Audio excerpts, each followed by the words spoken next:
Bueno, profesora, buenos días.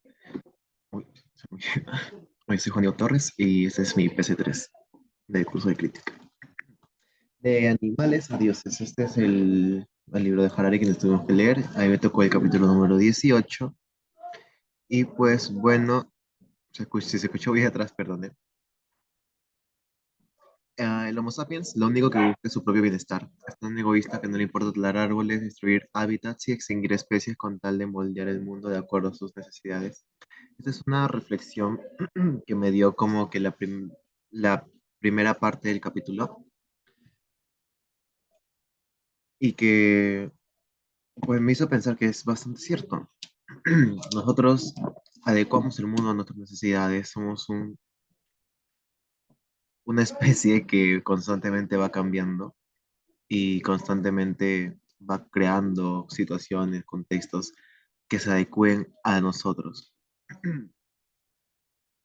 Estos son los subtítulos esta es la segunda vez, de hecho, que estoy grabando. Tengo como que los subtítulos con citas textuales que me iban a ayudar a guiarme. La segunda vez que lo grabo, porque la primera vez me tiré como 20 minutos hablando, pero bueno, vamos a hacerlo de nuevo ahora. El primer título es La época moderna. El mundo se ocupa de qué hacer sin relojes ni horarios. Se ocupaba. Antes nosotros no funcionábamos con un sistema tan mecánico como ahora. Entonces, pues es un cambio que ha habido a través del tiempo. La segunda cita dice, la revolución industrial transformó el horario de cadena de montaje en un patrón para casi todas las actividades humanas. Es cierto, por ejemplo, yo tengo todo un día con mi cronograma y tengo que estarlo siguiendo. Se me sale algo y es como que una catástrofe total todo eso. Y la mayoría de la gente es así. Ya últimamente, estos cambios que se han dado desde la Edad Media a la época moderna y hasta el día de hoy, todo tan cronometrado, todo tan matemático, todo tan fijo, por así decirlo, pues nos ha ayudado también, de cierta manera, a tener un orden en nuestras vidas, pero también tiene un aspecto negativo, que es, todo es una cadena, si algo falla, lo demás también falla. Es algo que a veces se puede tener, algo preocupante también. Es un aspecto negativo que se podría ver en algo así tipo tan mecánico como es ahora el funcionamiento de las empresas y nuestra vida en general. Esta cita dice, el Estado y el mercado se aproximaron a la gente con una oferta que no podía rechazar, convertirlos en individuos. Después de otra cita dice, la familia y la comunidad se cuidaban con la mayoría de las necesidades humanas. Antes funcionaba que todos eran familia, eran comunidades, nos apoyábamos entre nosotros.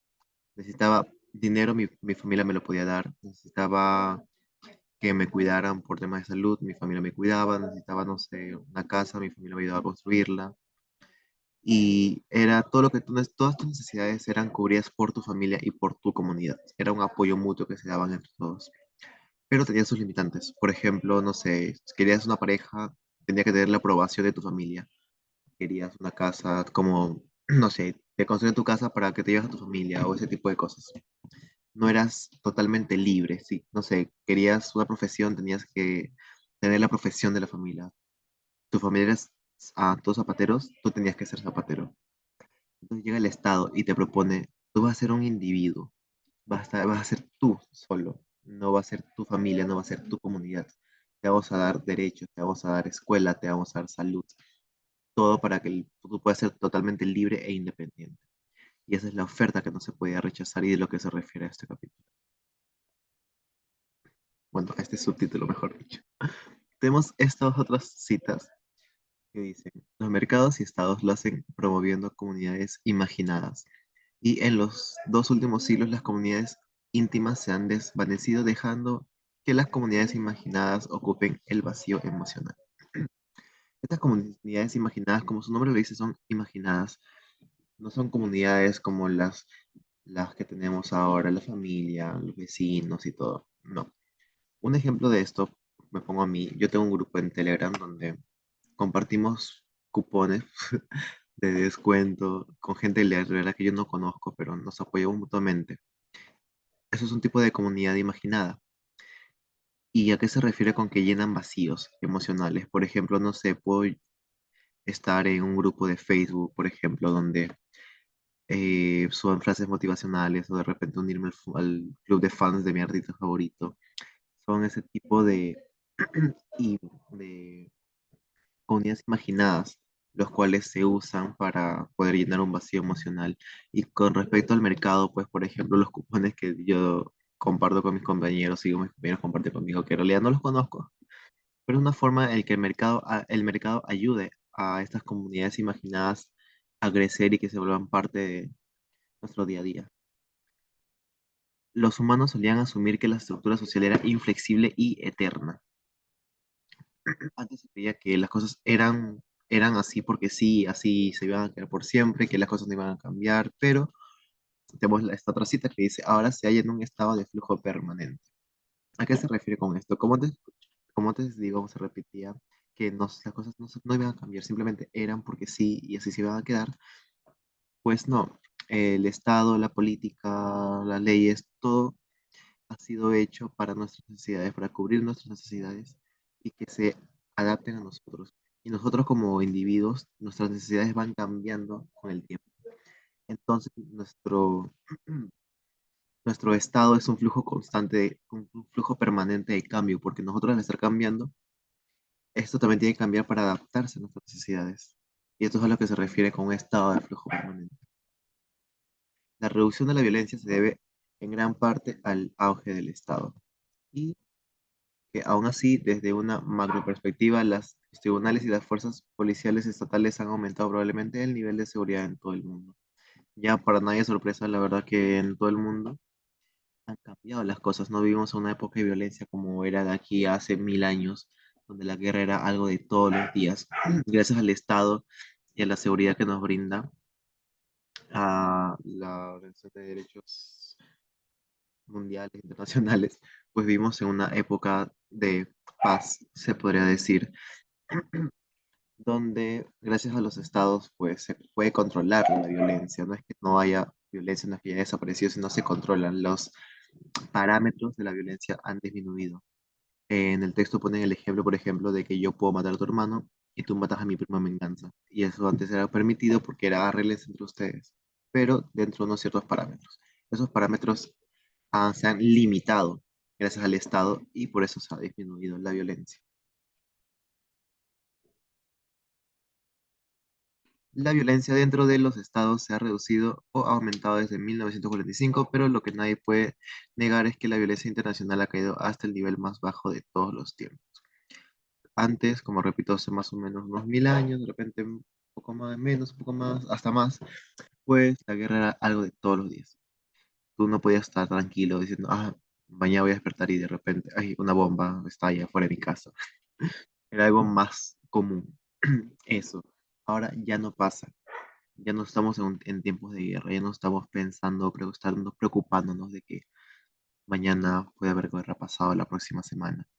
Vivimos en una época de paz, lo cual nos lleva a la paz real. No es una simple ausencia de guerra. La paz real es la improbabilidad de guerra.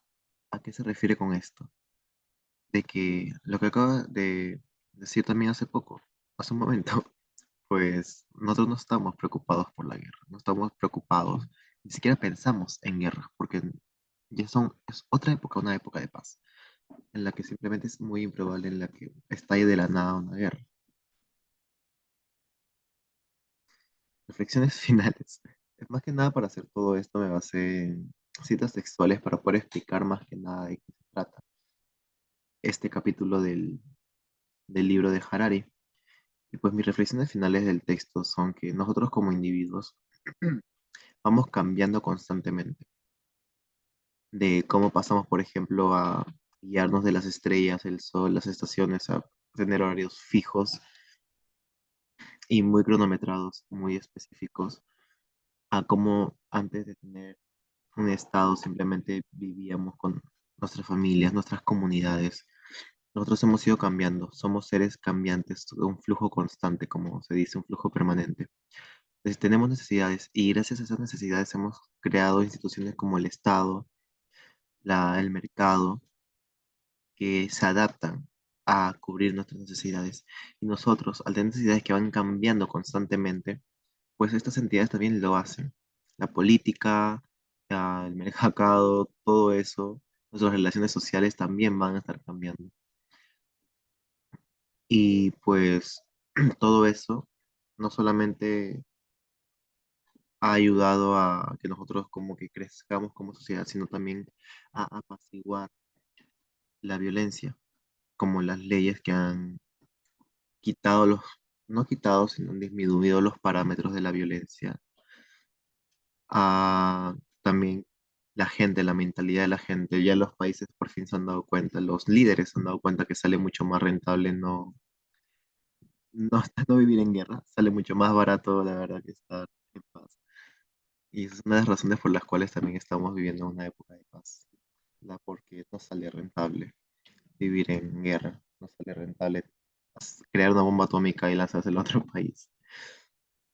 Y pues eso, más que nada, que como seres cambiantes necesitamos entidades que se adapten a nuestras necesidades. Y eso es lo que nosotros seguiremos haciendo como sociedad. De repente, en 1000 años más, todo lo que conozcamos ahora va a ser totalmente diferente, ni siquiera va a existir, no lo sabemos. Pero fue muy interesante el libro. Bueno, este capítulo me hizo la verdad que entender muchas cosas que antes no entendía. Y pues espero de haberme dejado entender también con ustedes. Bueno, eso es todo. Gracias. ¿Cómo fue?